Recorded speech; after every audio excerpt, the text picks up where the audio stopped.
Hello everyone, this is Rod over here from Radical Reviews, and today I bring you a real nice watch. This is the box it comes in. I just wanted to show you that it comes ready in a gift box, and it brings a little pillow for gifting.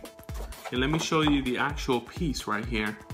This is how the watch looks like. This is what you would call the ghost, or a see-through face dial, and you can also see the movement inside the watch. Now, I've dealt with watches for over 3 years in a jewelry store, so I know a little bit about the movements, and I know quite a lot about the brands and things like that. So this is just a fashion brand. This is not something super expensive. It doesn't have a Japanese or a Swiss movement that is of high quality, but it's a really nice gift item. I really like that. As a person that loves watches, at one point you get to just appreciate the watch for what it is and not so much for the movement or who makes the watch. You just kind of like it for what it is itself. And this is a really nice looking watch. Now, it's got a gold movement inside. You can see sapphire on the back. You can see the rubies inside. I'm not sure if they're real or not. There's no way to tell unless you open the watch, which I'm not going to do. But it does look very nice. As you can see here, it's very, very nice looking, very appealing. And then on the front as well. Now, this is a mechanical watch. What does that mean? It doesn't mean that it winds itself up, so it's not an automatic. It doesn't have a winder up back here. And it's not a battery power watch, so it does not have a battery. It's not a solar watch, so it doesn't charge with the sun. You have to wind this watch up. So this goes back to how watches initially started. The way it works is every morning or every time you're going to use the watch, you basically go over here to the crown and you go a couple of times. You're going to hear a little click.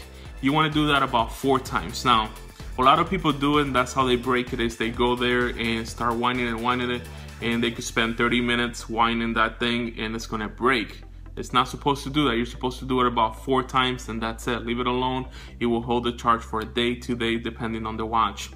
That's it. Don't do it more than that. You can see a spring inside. If you look closely, it might be hard to see on the camera, but inside there is a spring that's contracting, and that's how the winding watch works, the mechanical. If you contract the spring too much, it will break. It's going to be a point that it actually breaks.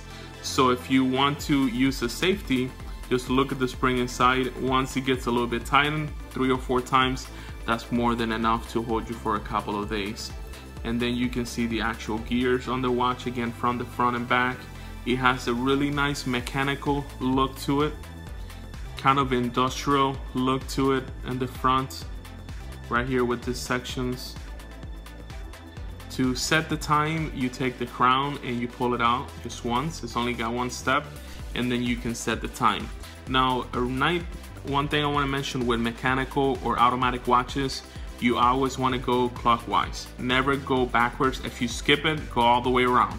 If you skip 1 o'clock, you're trying to set it on 1 o'clock, go all the way around, because you cannot go back. It's going to hurt the movement. It's going to mess up the gears inside. So never go backwards on a mechanical or automatic watch. Always go forward. If you skip the time, go all the way around and set it up again, okay? And then once you're done setting the time, make sure that you close the crown. Now, this watch does not say that it has any water resistancy to it, or it's not a diver's watch or anything like that. The main tell on that one is that it comes with a leather band. Now, this is a synthetic leather band, which means it's not genuine leather, but it's a real nice band. It's got a synthetic feel on the bottom, which should go very well and should keep sweat away quite good, as you can see here. I have a really nice big wrist, and I call it really nice because not a lot of people have a big wrist, and you can see here that it's big enough to go over my wrist. I'm not gonna have a lot of space left, but it definitely goes over my wrist, as you can see here. And this is how the watch actually looks. I'm gonna flip it this way. This is how the watch actually looks.